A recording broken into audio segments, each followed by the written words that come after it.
Hello friends, இன்றைக்கி நம்ம பார்க்குறது வந்து நம்ம லேண்டு வாங்கும்போது என்னென்ன செக் பாயிண்ட்ஸ் நம்ம செக் பண்ணணும் அப்படிங்கிறது தான் நம்ம பார்க்க போகிறோம். ஸோ லேண்ட் வாங்குறதுங்கிறது ஒரு பெரிய விஷயம். நம்ம உழைப்பு, நம்ம நேரம், நம்மளோட காசு இதுவரைக்கும் சேர்த்த சேவிங்ஸ் எல்லாத்தையும் போட்டு தான் நம்ம லேண்ட் வாங்க போகிறோம். ஸோ அது வந்து நம்ம ஏனோ தானோன்னு போயிட்டு எங்கேயோ ஒரு இடம் போட்டிருக்கு, பார்த்தோன்னே பிடிச்சிச்சு அப்படிங்கிறது வாங்காமல், அது நமக்கு பெனிஃபிட்டாக இருக்குமா, நமக்கு யூஸ்ஃபுல்லாக இருக்குமாங்கிறத நம்ம முதல்ல செக் பண்ணணும். முதல்ல நம்ம அனலைஸ் பண்ணணும். அதுமாதிரி நம்ம ஃபேமிலி மெம்பர்ஸ் கிட்ட பேசி அதுக்கப்புறம் தான் நம்ம வந்து டிசைட் பண்ணணும். ஸோ அதனால் லேண்ட் வாங்கும்போது இன்னும் என்னென்ன நம்ம செக் பண்ணணும், என்னென்ன அப்ரூவல் நம்ம பார்க்கணும், என்னென்ன பேப்பர்ஸ் இது பார்க்கணும், இதெல்லாம் இந்த வீடியோவில் பார்க்க போகிறோம். ஸோ ஸ்கிப் பண்ணாமல் பாருங்கள். ஸோ நம்ம ஃபஸ்ட்டு நம்ம பார்க்க போகிறது என்ன நம்ம ஐடியா பண்ணணும்னா, ஃபஸ்ட்டு நம்ம லொக்கேஷன், நம்ம வாங்குகிற லேண்ட் வந்து நம்ம எதுக்காக இப்போ பர்ச்சேஸ் பண்ணுறோம். ஒன்று நம்ம வீடு கட்டி நம்ம இருக்க போகிறோமா, இல்லைன்னா வந்து நம்ம ஜஸ்ட் இன்வெஸ்ட்மெண்ட்டுக்காக வாங்குறோமா அப்படிங்கிறத நம்ம முடிவு பண்ணிக்கணும். ஸோ இந்த 2 தான் மெயினு. இதை முடிவு பண்ணிட்டாவே உங்களுக்கு பாதி பிக்சர் கிளியராக இருக்கும். ஏன்னா இப்போது நீங்கள் வீடு கட்ட போகிறீங்கன்னா, உங்களுக்கு அதுக்கான பெனிஃபிட்ஸ் எல்லாம் நீங்கள் பார்க்க போகிறீங்க. என்னென்ன நியர்பையில் இருக்கணும், என்னென்ன இதுன்னு நம்ம பார்க்க போகிறோம். அதேமாதிரி நம்ம இன்வெஸ்ட்மெண்ட்டுக்கு பார்க்க போகிறோம்னா, அதுக்கேற்ற மாதிரி நம்ம எந்த ஏரியாவில் நம்ம பார்க்கலாம். ஏன்னா இன்வெஸ்ட்மெண்ட்டுக்கு நம்ம டெய்லி போய் போய் பார்க்கணுன்னு அவசியம் கிடையாது. ஸோ அதனால் ஒரு இடத்துல ஒரு சேஃப்டியான ஒரு இடத்துல வாங்கி வச்சுட்டா நம்ம போதுமே தவிர, அதுக்கப்புறம் ஒரு 10 இயர்ஸ் 15 இயர்ஸ்க்கு அப்புறம் நம்ம ரீசேல் பண்ணலாம். இல்லை அந்த இடத்துல போய் கட்டணும்னா அப்போ நம்ம டெவலப்மெண்ட் பொறுத்து அங்கே கட்டிக்கலாம். ஸோ அதனால் வந்து நம்ம இந்த 2 விஷயம் நம்ம இப்போ உடனே வீடு கட்ட போகிறோமா, இல்லை வந்து நம்ம ஜஸ்ட் இன்வெஸ்ட்மெண்ட் பண்ண போகிறோமா, இதுதான் வந்து மெயினு. இதை நம்ம டிசைட் பண்ணிட்டோம்னா அதுக்கப்புறம் எல்லாமே உங்களுக்கு ஈஸியாக வந்து நீங்கள் ஐடியா பண்ணிக்கலாம். ஸோ அடுத்து வந்து ஆஃபீஸ் வந்து நம்ம உடனே வீடு கட்டி போகிறோன்னா, நம்ம பக்கத்தில் ஆஃபீஸ்க்கு நியர்பையான ஏரியாஸில் தான் நம்ம பார்க்கணும். நம்ம எங்கே ஒர்க் பண்ணுறோமோ அங்கேருந்து ஒரு 10 to 15 கிலோமீட்டர்ஸ் அதிகபட்சம். ஸோ அப் அண்ட் டவுன் பார்த்தீங்கன்னா, ஒரு 30 கிலோமீட்டர்ஸ்குள்ளே தான் இருந்தால் தான் நீங்கள் டெய்லி போயிட்டு வர முடியும். 30 கிலோமீட்டர்ஸே அதிகம். ஸோ 20 கிலோமீட்டர்ஸ்குள்ளே இருக்குது அப்படின்னா உங்களுக்கு பார்க்கலாம். ஸோ அதுதான் வந்து மெயின். ஏன்னா டெய்லி நம்ம கம்மியாக கிடைக்குதுன்னு நம்ம தூரமாக வாங்கிட்டோம்னா, அதுக்கப்புறம் நம்ம டெய்லி போயிட்டு வரக்கு நம்ம சிரமமாயிரும். அதுமாதிரி ஆஃபீஸை மட்டும் நம்பிட்டு நீங்கள் இடம் வாங்கி வீடு கட்டுறீங்க. அப்புறம் ஆஃபீஸ் வேலை போயிடுச்சு, வேறு ஏரியா போகிறீங்கன்னா, அது வந்து நிறைய பேர் இப்போது வீடை வந்து வாடகைக்கு விட்டுட்டு அவங்க வேறு ஏரியா போகிறதெல்லாம் நடக்குது. ஸோ அதனால் நீங்கள் முதல்ல டிசைட் பண்ணிக்கணும். நம்ம வீடு வந்து நம்ம இந்த ஏரியாவில் தான் இருக்க போகிறோமா, ஆஃபீஸ் நம்ம ஜாப் போனாலும் இதுக்கு நியர்பைல் ஏரியாவில் தான் நம்ம பார்க்க போகிறோம் அப்படின்னா, நீங்கள் கட்டி நீங்கள் இடம் வாங்கி வீடு கட்டலாம். இல்லைன்னா அது வந்து இடம் வாங்கி வீடு கட்டிட்டு அப்புறம் நீங்கள் வேலை மாறிடுச்சுன்னு சொல்லிவிட்டு அதை வாடகைக்கு விட்டுட்டு போகணும். அதுமாதிரி நீங்கள் வீடு கட்டுறீங்க அப்படின்னா, இப்போ வந்து ஃபஸ்ட்டு வந்து நம்ம நியர்பையில் என்னென்ன ஃபெசிலிட்டிஸ் இருக்குதுன்னு பார்க்கணும். நம்ம கிராசரி ஷாப் வந்து ரொம்ப இம்பார்ட்டண்ட்டு. அது வந்து கிராசரி ஷாப்ஸ் இருக்கான்னு பார்க்கணும். அதுக்கப்புறம் வந்து நியர்பை ஷாப்ஸ் வேறு மெடிக்கல்ஸு, அந்த மாதிரி என்னென்ன அத்தியாவசிய தேவைகள் இருக்கோ அது எல்லாமே நியர்பையில் இருக்குதா அப்படிங்கிறத நம்ம செக் பண்ணிக்கணும். அதுக்கப்புறம் வந்து மெயின் விஷயம் வந்து என்னென்னா, நம்ம வீட்டில் இருக்க குழந்தைங்களுக்கு நம்ம நியர்பை வந்து என்னென்ன ஸ்கூல்ஸ் இருக்குது அப்படிங்கிறது நம்ம செக் பண்ணணும். ஸோ இப்போ பார்த்திங்கன்னா, நிறைய பேர் வந்து வீடு கட்டிட்டு அது வந்து நம்ம சில ஸ்கூல்ஸ்க்காக மாறி போகிறது எல்லாமே இப்போ நடக்குது. நம்ம நிறைய இதை பார்க்கும்போது, நம்ம தெரிஞ்சவங்க பார்க்கும்போது, ஒரு ஸ்கூலுக்காக வந்து அந்த ஸ்கூலை பேஸ் பண்ணி அவங்க பக்கத்தில் போய் அதில் சீட் கிடச்சிச்சின்னா, அதில் பக்கத்தில் போயிட்டு வாடகை கொடுத்துருந்து படிக்கிற இதெல்லாமே இருக்குது. ஸோ அதனால் வந்து நம்ம எந்த ஏரியா பார்க்குறோம், அதுக்கு நியர்பை ஸ்கூல்ஸ் இருக்குது. அந்த ஸ்கூல்ஸ் நமக்கு என்னென்ன சிலபஸ், நம்ம சிபிஎஸ்சி போகிறோமா, மெட்ரிக் போகிறோமா, அது எதுன்னு சொல்லிட்டு அது சூட்டபுளாக இருக்குதா, அது எல்லாமே நம்ம செக் பண்ணணும். நம்ம வெறும் வீடு கட்டி ஆஃபீஸ் இல்லாமல் நியர்பை வந்து ஸ்கூல்ஸ் ரொம்ப முக்கியம். ஏன்னா குழந்தைங்க சேர்த்து விட்டோன்னா ஒவ்வொரு ஸ்கூல் மாறிட்டே இருக்க முடியாது. ஸோ அதனால் நல்ல ஸ்கூல்ஸ் இருக்கான்னு சொல்லிட்டு நம்ம பார்த்துக்கணும். Schools, colleges. அதுக்கப்புறம் மெயின் திங் வந்து நம்மளோட வீட்டில் வந்து ஏஜ் பீப்புள்ஸ் இருக்காங்க அப்படின்னா, நம்ம நியர்பை வந்து ஹாஸ்பிட்டல் எதுவும் இருக்கா அப்படிங்கிறதும் நம்ம செக் பண்ணிக்கணும். ஹாஸ்பிட்டல்ஸ் பார்த்திங்கன்னா, அதிகபட்சம் ஒரு 5 கிலோமீட்டர்ஸ் நம்ம வீடு கட்ட போகிற ஏரியாவிலேருந்து ஒரு 5 கிலோமீட்டர்ஸ்குள்ளே இருந்தால் தான் ஒரு 5 to 10 மினிட்ஸ்க்குள்ளே நம்ம ரீச் ஆக முடியும். ஸோ ஹாஸ்பிட்டல்ஸ் இருக்கா அப்படிங்கிறது நம்ம எமர்ஜென்சி சிச்சுவேஷனுக்கு நம்ம அதையும் நம்ம செக் பண்ணிக்கணும். ஸோ இதெல்லாமே வந்து எப்போவுமே நமக்கு தேவைப்படாது. நம்ம ஹாஸ்பிட்டல் வந்து நம்ம டெய்லி போயிட்டு இருக்க போகிறதில்ல. இருந்தாலும் ஒரு எமர்ஜென்சி சிச்சுவேஷனுக்கு ஒரு அட்லீஸ்ட் ஒரு 5 கிலோமீட்டர்ஸ் அதிகபட்சத்துக்குள்ளே இருக்கிற மாதிரி ஹாஸ்பிட்டல்ஸ் இருக்க மாதிரி நம்ம பார்த்துக்கணும். ஸோ அப்போ தான் வந்து நம்ம பேரண்ட்ஸ்க்கு இல்லை யாராக இருந்தாலும் வந்து இந்த காலத்தில் வந்து எமர்ஜென்சி ஹெல்ப் தேவைப்படுது. ஸோ அதனால் வந்து ஹாஸ்பிட்டல்ஸ் வந்து main. Schools, colleges, hospitals, grocery shops இதெல்லாமே மெயினு. ஆஃபீஸஸ் வந்து பக்கத்தில் நம்ம நியர்பை ஆஃபீஸ் இருக்கிறத இதெல்லாமே நம்ம பார்த்துக்கணும். அதுக்கப்புறம் வந்து நம்ம வாங்குகிற இடம் வந்து லோ பட்ஜெட்டாக வாங்குகிறோமா, நம்ம எந்த இடம் எப்படி வாங்க போகிறோன்னு நம்ம பார்த்துக்கணும், நம்ம பட்ஜெட்டு. ஸோ நம்ம பட்ஜெட்டை பொறுத்து தான் நம்ம வந்து டெவலப்பிங் ஏரியாவில் வாங்க போகிறோமா இல்லை சாதாரண ஏரியாவில் நம்ம மெயின் ஏரியாவில் வாங்க போகிறோமா அப்படிங்கிறத நம்ம டிசைட் பண்ண முடியும். ஸோ நம்ம டெவலப்பிங் ஏரியாவில் வாங்கும்போது நம்ம போடுற காசுக்கு கொஞ்சம் அதிகபட்ச லேண்டே வாங்கலாம். ஸோ இப்போ மெயின் ஏரியாவில் ஒரு 1000 ஸ்கொயர் ஃபீட் நம்ம லேண்டு வாங்க முடியுதுன்னா நம்ம டெவலப்பிங் ஏரியாஸில் ஒரு 2500 ஸ்கொயர் ஃபீட் இல்லை 3000 ஸ்கொயர் ஃபீட் கூட நம்ம அந்த பட்ஜெட்டுக்கு வந்து வாங்க முடியும். ஸோ அதனால அதை டிசைட் பண்ணிக்கணும். ஸோ நம்ம இப்போதைக்கு வந்து நம்ம அந்த மாதிரி நம்ம டெவலப் ஏன்னா எல்லா ஏரியாவுமே டெவலப் ஆகிட்டுருக்கு. ஸோ இப்போ டெவலப் ஆன ஏரியாவில் நம்ம இன்வெஸ்ட் பண்ணுறதுக்கு நம்ம டெவலப் ஆகிட்டுருக்க ஏரியாவில் நம்ம பண்ணும்போது நமக்கு வந்து ஒரு நல்ல ஸ்பேஸ் கிடைக்கும். அட்லீஸ்ட் ஒரு பிளாட் வாங்குறதுக்கு பதிலாக நம்ம 2 பிளாட்டாக கூட வாங்கி வைக்க முடியும். ஸோ ஃப்யூச்சரில் வந்து ஒரு பிளாட்டை நம்ம சேல் பண்ணிவிட்டு ஒரு பிளாட்டை நம்ம அதில் வீடு கட்டுறதுக்கு கூட அந்த காசு வந்து நமக்கு யூஸ் ஆகும். ஸோ அந்த மாதிரி பிளான் பண்ணுறது வந்து அந்த மாதிரி நம்ம பிளான் பண்ணுங்கள். மெயின் ஏரியாவில் இப்போவே நீங்கள் வாங்கி போட்டு 5 வருஷம் இது பண்ணுறதுக்கு நம்ம டெவலப் ஆக போகிற ஏரியாவில் நம்ம வாங்கி போட்டோம்னா அது வந்து நம்ம யூஸ்ஃபுல்லாக இருக்கும். ஸோ பெரிய சைஸாகவும் நம்ம வாங்கி போட முடியும். அதேமாதிரி நம்ம வந்து ஹவுஸ் வந்து பார்த்திங்கன்னா நம்ம இப்போ நம்ம ஒரு 1000 ஸ்கொயர் ஃபீட் இடம் வாங்குகிறோம். அதில் வந்து நம்ம ஒரு 2000 ஸ்கொயர் ஃபீட்டு 3000 ஸ்கொயர் ஃபீட்டு நம்ம பில்டப் ஏரியா நம்ம பண்ணுறோம் அப்படிங்கும்போது ஸோ ஃப்யூச்சரில் எப்படி இருந்தாலும் ஒரு வீடோட இது பார்த்திங்கன்னா ஒரு 30 இயர்ஸ் டு 50 இயர்ஸ் தான் அதிகபட்சம் நம்ம அந்த வீடோட இது இருக்கும். ஸோ அதை நம்ம சேல் பண்ணும்போது அந்த வீட்டோடக்கு வந்து மதிப்பு போட மாட்டாங்க. ஸோ 20 இயர்ஸ் ஆயிடுச்சுனாவே வந்து வீடுக்கு மதிப்பு இப்போ கிடையாது அப்படிங்கிறாங்க. ஸோ அதனால் வந்து நம்ம இடத்தோட வேல்யூ தான் வந்து அப்போ வந்து உங்களுக்கு இன்க்ரீஸ் ஆகும். ஸோ இப்போ டெவலப் ஏரியாவில் நீங்கள் வாங்கும்போது ஒரு 1000 ஸ்கொயர் ஃபீட் வாங்கும்போது இப்போ ஒரு 50 லட்சத்துக்கு வாங்குறீங்கன்னா அது ஒரு 10 வருஷத்தில் வந்து அதிகபட்சம் ஒரு 1 கோடி அந்தக்குள்ளே தான் வந்து வரும். ஸோ அதே டெவலப் ஆகிற இதில் வந்து பெரிய சைஸ் வாங்கும்போது வந்து உங்களுக்கு நம்ம ரீசேல் வேல்யூ வந்து நல்லாயிருக்கும். ஸோ நம்ம காஸ்ட் எல்லாமே வந்து நம்ம பில்டிங்கில் போடுறதுக்கு நம்ம இந்த மாதிரி வந்து லேண்டை வந்து நம்ம டெவலப் பண்ணால் ஃப்யூச்சரில் நம்ம கட்டுறது கூட நம்ம கட்டிக்கலாம். அதனால் பில்டப் ஏரியா வந்து அதிகப்படுத்தாதீங்க. என்ன நம்ம ஃபேமிலி மெம்பர்ஸ்க்கு தேவையாக இருக்கோ அது மட்டும் நம்ம பார்த்து தான் நம்ம ஐடியா பண்ணணும். அதுக்கப்புறம் முக்கியமான விஷயம் நம்ம இடம் வாங்கும்போது அந்த இடத்துல எலக்ட்ரிசிட்டி ஃபெசிலிட்டி இருக்கா, இபி ஃபெசிலிட்டி இருக்கான்னு பார்க்கணும். இபி ஃபெசிலிட்டி வந்து இல்லை, அது ரொம்ப தள்ளி வீடுகள் வந்து ரொம்ப தள்ளி இருக்குது அப்படின்னா அங்கேருந்து நம்ம இபி போஸ்ட் எடுத்துகிட்டு வரக்கே நம்ம லேக்ஸ் கணக்கில் நம்ம ஸ்பெண்ட் பண்ண வேண்டியிருக்கும். அதுமாதிரி நம்ம லே அவுட்டில் வாங்கும்போது கூட சில லே அவுட்டில் பார்த்திங்கன்னா இபி ஃபெசிலிட்டி தராமல் மற்ற அம்யூனிட்டிஸ் எல்லாமே நம்ம பண்ணியிருக்கிறாங்க. இபி ஃபெசிலிட்டி ஒரு பெரிய சைட் ஒரு 500 சைட் இருக்குது, 600 சைட் இருக்குது, ஒரு பெரிய 40 ஏக்கர் 50 ஏக்கருங்கும்போது அவங்க மெயின்லேருந்து இபி எடுத்துகிட்டு வரக்குள்ளே இதாகுது சொல்லிவிட்டு அவங்கவுங்க இண்டிவிஜுவல் வாங்கிக்கிட்டுன்னு விட்டுறாங்க. ஆனால் இண்டிவிஜுவல் வந்து நம்ம மெயின்லேருந்து உள்ளே எடுத்துகிட்டு வரக்குள்ளே நம்ம இப்போ நிறைய காசு செலவு பண்ண வேண்டியிருக்கும். அதனால் நீங்கள் இடம் வாங்க போகும்போது மெயின் விஷயம் பார்க்க வேண்டியது இபி ஃபெசிலிட்டி இருக்கா, உடனே வீடு கட்ட முடியுமா, உடனே வீடு கட்டலைனாலும் நம்ம கட்டும்போது இபி ஈஸியாக எடுத்துக்க முடியுமா அப்படிங்கிறத நம்ம பார்க்கணும். இல்லைன்னா இபி இல்லாமல் நிறைய பேர் வந்து கட்டுறாங்க, அதெல்லாம் வந்து நிறைய காசு ஆகும். நம்ம சோலார் போட வேண்டியிருக்கும், அதெல்லாமே நம்ம பார்க்க வேண்டியிருக்கும். அதனால் வந்து இபி இருக்கிறது மஸ்ட்டு. அடுத்தது வந்து பார்த்திங்கன்னா வாட்டர் ஃபெசிலிட்டி. வாட்டர் அங்கெல்லாம் எப்படி இருக்குது, அந்த ஏரியாவில் வந்து தண்ணி ஃபெசிலிட்டி எப்படி இருக்குது. சில ஏரியாலாம் பார்த்திங்கன்னா உப்பு தண்ணியாக இருக்கும். நம்ம போர் போட்டு தண்ணி இருந்தாலும் கிணறு தண்ணி இருந்தாலும் வந்து யூஸ் பண்ண முடியாதபடி இருக்கும்.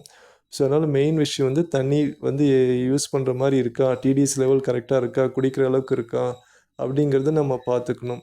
ஸோ அப்போனா நம்ம அதுக்கு வந்து நம்ம போர் ஃபெசிலிட்டி போட்டுக்கலாம். இல்லைன்னா சில இதில் வந்து சைட்டில் வந்து பார்த்திங்கன்னா நம்ம டேங்க்கை கட்டி கொடுப்பாங்க. இண்டிவிஜுவல் ஒவ்வொரு சைட்டுக்குமே பைப் கனெக்ஷன் கொடுத்துருப்பாங்க. ஸோ அந்த மாதிரி இருக்குதான்னு சொல்லிட்டு நம்ம பார்த்துக்கணும். ஸோ அதை பேஸ் பண்ணி நம்ம சைட்டை வந்து நம்ம டிசைட் பண்ணணும். ஸோ தண்ணி இல்லாமல் வந்து நம்ம டெய்லி தண்ணிக்காக நம்ம போயிட்டுருக்க முடியாது. நம்ம குடிக்கிறதுக்குன்னா நம்ம வாங்கலாம். அதே நம்ம எல்லாத்துக்குமே யூஸ் பண்ணுறதுக்கு நம்ம தண்ணி வாங்கணும் அப்படிங்கும்போது நம்ம அது ரொம்ப பெரிய காஸ்ட் ஆகிடும். நம்ம வாட்டர் டேங்க் கட்டி அதில் வந்து தண்ணி வாங்கி வாங்கி மாதம் நம்ம நிரப்புனோம்னா அதே ஒரு பெரிய பட்ஜெட் வந்துடும். ஸோ அதனால் அந்த இது இல்லாமல் வந்து தண்ணி ஃபெசிலிட்டி இருக்கிற மாதிரி பார்த்து வாங்கிக்கோங்க. அடுத்து வந்து நம்ம பார்க்குறது என்னென்னா கேஷ். நம்ம இப்போ வந்து நம்ம அமௌண்ட்டு நம்ம கொடுக்குறோம் அப்படின்னா, நம்ம இடம் வாங்குகிறோம் அப்படின்னா, நம்ம புக்கிங் அட்வான்ஸ் வந்து ஒரு சின்ன அமௌண்ட்டாக நீங்கள் கொடுக்குறக்கு பாருங்கள். ஒரு 5000லேருந்து ஒரு 10,000 நம்ம கம்பெனிஸ் வந்து கேட்பாங்க வந்து ஒரு 1,00,000 கொடுங்க, 5 lakhs புக்கிங் அட்வான்ஸ் கொடுங்கன்னு சொல்லிட்டு. எதுவாக இருந்தாலுமே நான் லீகல் செக் பண்ணிவிட்டு உங்களுக்கு தரேன் அப்படின்னு சொல்லிட்டு லீகல் வாங்குறதுக்கு என்ன அமௌண்ட்டு, ஒரு சின்ன அமௌண்ட்டு தான் நாங்கள் தர முடியும். லீகல் கிளியராக இருந்ததுன்னா நம்ம வந்து பெரிய அமௌண்ட் தரேன் அப்படின்னு சொல்லிட்டு நீங்கள் வாங்கணும். ஏன்னா ஃபஸ்ட்டே நம்ம பெரிய அமௌண்ட் கொடுத்துட்டு அப்புறம் லீகல் கிளியர் இல்லை அப்படின்னா நம்ம திருப்பி வாங்குறதுக்கு நம்ம போராட வேண்டியிருக்கும். ஸோ ஒரு 5000 10,000ங்கும்போது நமக்கும் அது பெரிய லாஸாக இருக்காது. நம்ம திருப்பி வாங்கிடலாம், இல்லைனாலும் அது பெரிய லாஸாக இருக்காது. அதே மாதிரி அவங்களும் அதை இது பண்ணுறதுக்கு ஒரு பெரிய இது இருக்காது. ஸோ அதனால் ஒரு அதிகபட்சம் ஒரு 10,000 கொடுக்குற மாதிரி வந்து நீங்கள் புக்கிங் அட்வான்ஸ் கொடுக்குறதுக்கு நீங்கள் பிளான் பண்ணிக்கோங்க. அடுத்து வந்து நம்ம புக்கிங் அட்வான்ஸ் குடுத்தோன்னா, அவங்க லீகல் புக்கு குடுப்பாங்க. லீகல் புக்குல வந்து சில கம்பெனிஸ் வந்து பிடிஎஃபா குடுப்பாங்க. சிலது வந்து புக்கா குடுப்பாங்க. ஸோ நம்ம பார்க்க போற லாயர் கிட்ட வந்து அவங்களுக்கு என்ன மாரி வேணும்? நம்ம பிடிஎஃபா வேணுமா? இல்ல லீகல் புக்கா வந்தா எது உங்களுக்கு சூட்டபிளா இருக்கும்னு சொல்லிட்டு கேட்டுக்கிட்டோம்னா, அத பொறுத்து நம்ம வந்து இந்த கம்பெனில கேட்டு நம்ம பிடிஎஃபாவோ இல்ல லீகல் புக்காவோ வாங்கிக்கலாம். அதேமாரி நம்ம லீகல் புக் வாங்கிட்டு வந்து அது நம்ம பிளாட் வாங்குறோம். நம்ம நெறைய இன்வெஸ்ட் பண்றோம். அது கரெக்ட்டா வந்து எல்லாம் லீகல் செக் பண்ணிக்கணும். நம்ம வந்து இல்ல இவங்க இவ்வளோ பெரிய லேஅவுட் போட்டுருக்காங்க. அ இவ்வளோ செலவு பண்ணியிருக்காங்க. கரெக்ட்டா தான் இருக்கும் அப்படிங்கிற ஒரு இதில நம்ம வாங்கக்கூடாது. ஏன்னா நம்ம வாங்குறது ஒரு 50,00,000 குடுத்து வாங்குறோம் அப்படின்னா, நம்ம லாயர்ஸ் செக் பண்ணுறது பார்த்தீங்கன்னா, ஒரு ரூ. 5,000 ரூ. 6,000 குடுத்தீங்கன்னா, லீகல் வந்து அவங்க செக் பண்ணி குடுத்துருவாங்க. ஸோ, அதனால வந்து நீங்க வந்து லீகல் எல்லாம் கரெக்ட்டா இருக்குன்னு சொல்லிட்டு யாரையுமே நம்பிறக்கூடாது. அவங்க பேசுறாங்க, நல்லா பேசுறாங்கன்னு நம்பக்கூடாது.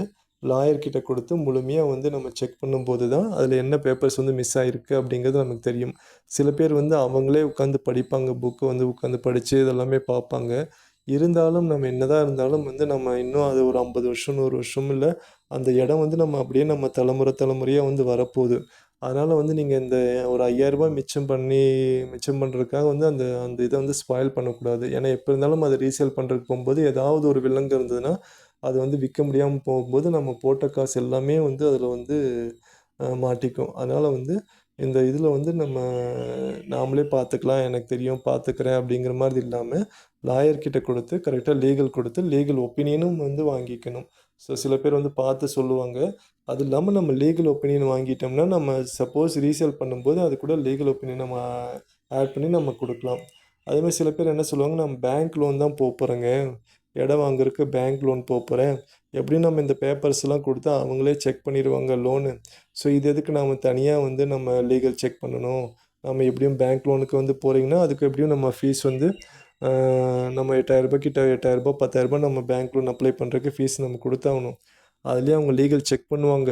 இருந்தாலும் வந்து நாம வந்து ஒரு தடவ செக் பண்ணிக்கிறது வந்து ரொம்ப நல்லது. நம்ம பேங்க் வந்து எப்படி செக் பண்றாங்கங்கிறது தெரியாது. அந்த கம்பெனிலேருந்து அவங்களுக்கு நெறைய ஃபைல்ஸ் போகலாம். ஸோ, அதனால வந்து எப்படி இருந்தாலும் என்ன இது தப்பு நடக்குதுங்கிறது நமக்கு தெரியாது. ஸோ, அதனால வந்து நாமளே ஒரு லீகல் லாயர் கிட்ட வந்து நம்ம செக் பண்ணிக்கிறது வந்து ரொம்ப நல்லது. ஸோ, இதில வந்து நம்ம எந்த காம்ப்ரமைஸுமே நம்ம பண்ணிக்க கூடாது.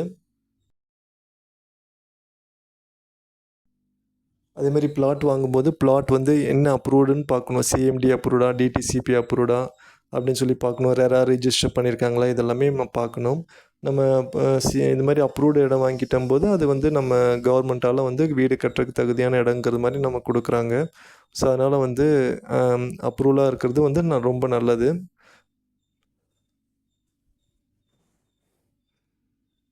அதே மாரி வந்து பிளாட் காஸ்ட் வந்து நம்ம குடுக்கும்போது, நமக்கு அவங்களுக்கு பேமெண்ட் பண்ணும்போது, கேஷா வந்து அதிகமா பண்ணாதீங்க. கவர்மெண்ட்ல இப்ப ரூ. 20,000 வரைக்கும் தான் கேஷ் பேமெண்ட் அலோவ்டுங்கிற மாரி சொல்லியிருக்காங்க. ஸோ, அது லீகல் அது நம்ம செக் பண்ணிட்டு, அதுக்கேத்த மாரி நீங்க பேமெண்ட் பண்ணுங்க. எல்லாமே நீங்க அக்கவுண்ட்ல குடுக்கறது நல்லது. ஸோ, அப்பதான் உங்களுக்குமே ப்ரூஃப் இருக்கும். அதே மாரி நீங்க பேமெண்ட் ரிசிப்ட் வாங்கிக்கணும். நம்ம குடுக்குற 50,000, 1,00,000 எவ்வளோ இருந்தாலும் வந்து, அதுக்கு வந்து ஒரு பேமெண்ட் ரிசிப்ட் வந்து அவங்ககிட்ட இருந்து கேட்டு வாங்கிக்கணும். அப்பதான் வந்து நம்ம நமக்கும் சரி, நம்ம ஃபேமிலிக்கும் வந்து எவ்வளோ நம்ம குடுத்துருக்கோங்கிறது நமக்கு தெரியும். இல்லன்னா வந்து நம்ம அமௌண்ட் மிஸ் ஆகுறதுக்கு வாய்ப்பு இருக்குது. நம்ம குடுத்துருப்போம், ரிசிப்ட் வாங்கலைன்னா, நம்ம கணக்குலயே வந்து அது நமக்கு ஞாபகம் இருக்காது. ஸோ, அதனால ரிசிப்ட் வாங்கிக்கிங்க.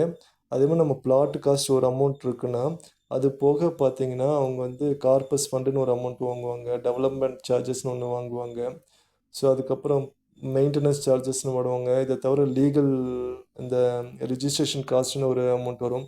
ஸோ, இது எல்லாமே நம்ம ஆட் பண்ணணும். நம்ம வெறும் பிளாட் காஸ்ட் 50,00,000 ரெடி பண்ணிட்டு அது போகக்கூடாது. அது போக ஒரு ரூ. 5,00,000 வந்து இந்த ரிஜிஸ்ட்ரேஷனுக்கு, மெயின்டனன்ஸுக்கு, கார்பஸ் ஃபண்டு இந்த மாரி இதுக்கு எல்லாமே எக்ஸ்ட்ரா வரும். ஸோ, அதுக்கும் நம்ம வந்து ரெடியா இருக்கணும். இத தவிர நீங்க லேண்ட் வாங்கும்போது இந்த மாரி லீகல் செக் பண்றதுக்கு அதுக்கு உண்டான காசு, ப்ளஸ் வந்து பேங்க் லோன் அப்ளை பண்ணீங்கன்னா, பேங்க் லோனு நம்ம அதுக்கு நம்ம பே பண்ண வேண்டியிருக்கும். ப்ளஸ் எம்ஓடின்னு ஒண்ணு பண்ண வேண்டியிருக்கும். லேண்ட வந்து நம்ம எம்ஓடி ஒண்ணு பண்ணணும். அதுக்கு உண்டான காஸ்ட் இருக்கும். ஸோ, இது மாரி நெறைய கொஞ்சம் காசு வந்து எக்ஸ்ட்ரா வரும். ஸோ, அதெல்லாமே வந்து நம்ம என்னென்ன வரும்னு சொல்லிட்டு அவங்ககிட்டயும் நம்ம கேட்டு வச்சுக்கணும். கேட்டு எழுதிக்கணும். ஏன்னா திடீர்னு அதுக்கப்புறம் பார்த்தீங்கன்னா, பட்டாக்கு தனியா குடுக்கணும் அப்படிங்கிற மாரி வாங்குவாங்க. ஸோ, அதெல்லாம் செக் பண்ணிக்கங்க. அதேமாரி லேண்ட் வந்து கம்மியா கிடைக்குதுங்கிறதுக்காக ஷேப் இல்லாம வந்து வாங்காதீங்க. ஒண்ணு ஸ்கொயராவோ, இல்ல ரெக்டாங்கிளோ இருக்கிற மாரி நார்மல் ஷேப்பா இருக்கிறது வாங்குங்க. இந்த மாரி ட்ரையாங்கிள் மாரியோ, இந்த மாரி கோர்ஸா இருக்கும். கோர்ஸ்ன்னு சொல்லுவாங்க. அந்த மாதிரி இருந்தீங்கன்னா நீங்கள் வீடு கட்ட முடியாது. ஸோ அதே மாதிரி நீங்கள் அதே மாதிரி வாஸ்துப்படி இருக்கிற மாதிரி நம்ம பார்த்து வாங்கிக்கணும். சில மூலைகள் வந்து நம்ம இதாக இருந்ததுன்னா வந்து நம்ம கட்டுறதுக்கு வந்து வாஸ்துப்படி கட்ட முடியாது, கட்டுறதுக்கு வந்து நல்லதில்லை அப்படின்னு சொல்லுவாங்க. ஸோ அதனால் வந்து என்ன கரெக்டான ஷேப்போ அதை பார்த்து வாங்குங்க. கம்மியாக கிடைக்குதுன்னு சொல்லிட்டு நம்ம வந்து இப்போ இது மாதிரி வாங்குனீங்கன்னா உங்களுக்கு ரீசேல் பண்ணுறதுக்கும் யூஸ் இல்லாமல் எதுக்குமே யூஸ் இல்லாமல் போயிடும். இது வந்து பேராசை பெருநஷ்டம் அப்படிங்கிற கணக்கில் போய் முடிஞ்சிடும். நம்ம ஒரு கம்மியாக கிடைக்குது, மற்றது அதிகமாக இருக்குது, இதை கம்மியாக விற்கிறாங்க அப்படின்னு சொல்லிட்டு வாங்கினோம்னா இதை நீங்கள் விற்க முடியாது. அவங்களே விற்க முடியாமல் தான் உங்களுக்கு கம்மியாக கொடுக்குறாங்க. ஸோ அதை வாங்கி நீங்கள் இன்னொருத்தருக்கு விற்க முடியாது. ஸோ அதனால் வந்து இதிலெல்லாம் நீங்கள் வந்து ஆசைப்படாதீங்க, இப்படியெல்லாம் ஆசைப்படக்கூடாது. அடுத்த மாதிரி நம்ம வந்து பிளான் நம்ம இடம் வாங்குறோம்னா நம்ம என்ன வீடு நம்ம கட்ட போகிறோம், நம்ம 2 பிஹெச்கே கட்ட போகிறோமா, 3 பிஹெச்கே கட்ட போகிறோமா, அதுக்கேற்ற மாதிரி பிளான் ஃபஸ்ட்டு நீங்களே ஒரு இது போடுங்க. நமக்கு ஃப்ரண்டேஜ் எவ்வளோ வரும், அப்போ தான் உங்களுக்கு எவ்வளோ ஃப்ரண்டேஜ் இருந்தால் நம்ம இது பண்ண முடியும் அப்படிங்கிறது உங்களுக்கு தெரியும். ஸோ அந்த மாதிரி நீங்கள் பிளான் போட்டிங்கன்னா தான் நம்ம என்ன ஸ்கொயரில் என்ன ஷேப்பில் இருக்கணும், நம்ம என்ன ஃப்ரண்டேஜ் 30 அடி இருக்கணுமா, பேக் வந்து 40 அடி தேவைப்படுதா, 50 அடி தேவைப்படுதா அப்படிங்கிறது உங்களோட இதை பொறுத்து நீங்கள் இடம் வாங்க முடியும். சில பிளாட் பார்த்தீங்கன்னா 1200 ஸ்கொயர் ஃபீட் இப்போ வாங்குறீங்கன்னா, அது வந்து சிலது வந்து 20/60 கிடைக்கும். சிலது வந்து 30/40 கிடைக்கும். ஸோ இந்த ஃப்ரண்டேஜ் 30/40ங்கிறது கொஞ்சம் நல்ல சைஸு. ஸோ அந்த மாதிரி வாங்குறது உங்களுக்கு யூஸ்ஃபுல்லாக இருக்கும். ஏன்னா 20 ஃபீட் நீங்கள் வாங்கும்போது, அது வந்து சைடில் செட்பேக் எல்லாம் விடும்போது பார்த்தீங்கன்னா, வீடு வந்து கொஞ்சம் சின்னதாக வரும். ஒரு 18 அடி, 17 அடியா தான் ஃப்ரண்டேஜ் உங்களுக்கு கிடைக்கும். ஸோ அது வந்து உங்களுக்கு நல்லா இருக்காது. இதே 30 ஃபீட் வாங்கும்போது, ஒரு 28 ஃபீட் அளவுக்கு உங்களுக்கு ஃப்ரண்டேஜ் கிடைக்கும். ஸோ அது உங்களுக்கு பார்க்கறக்கு நல்லாயிருக்கும். முன்னாடி கார் பார்க்கிங்லாம் விட்டுக்கலாம். ஸோ அந்த மாதிரியெல்லாம் உங்களுக்கு ஆப்ஷன் கிடைக்கும். ஸோ அதனால் வந்து நம்ம எந்த மாதிரி வேணும்னு சொல்லிட்டு நம்ம பிளான் பண்ணி அதுக்கேற்ற மாதிரி நம்ம இடம் வாங்கணும். அதுமாதிரி நம்ம வீட்டில் என்னென்ன கார்டன் ஃபெசிலிட்டி வேணும், என்னென்ன ஃபெசிலிட்டி யூட்டிலிட்டி ஏரியா வேணும், என்னென்ன இதெல்லாம் நம்ம சூஸ் பண்ணோம்னா தான் அதுக்கேற்ற மாதிரி நம்ம இடம் வாங்க முடியும். ஒரு 1000 ஸ்கொயர் ஃபீட் வாங்கிட்டு அதுக்கப்புறம் இது பத்தல, அது பத்தலன்னு சொல்றதுக்கு பதிலா நம்ம என்ன ஏதோ இன்னொரு 100 ஸ்கொயர் ஃபீட், 500 ஸ்கொயர் ஃபீட் நம்ம சேர்த்து வாங்கிட்டோம்னா, நம்ம கொஞ்சம் தள்ளி கூட நம்ம வீடு கட்டிக்கலாம். அதனால் இடம் சின்னதா வாங்கிட்டு, அத வந்து கஷ்டப்படாம என்ன ப்ராப்பர் இது வேணுமோ, இல்ல இடம் வேணுமோ அந்த மாதிரி எனக்கு சைஸ் வாங்கிக்கங்க. இந்த வீடியோ யூஸ்ஃபுல்லா இருக்கும்னு நினைக்கிறேன். தேங்க்ஸ்.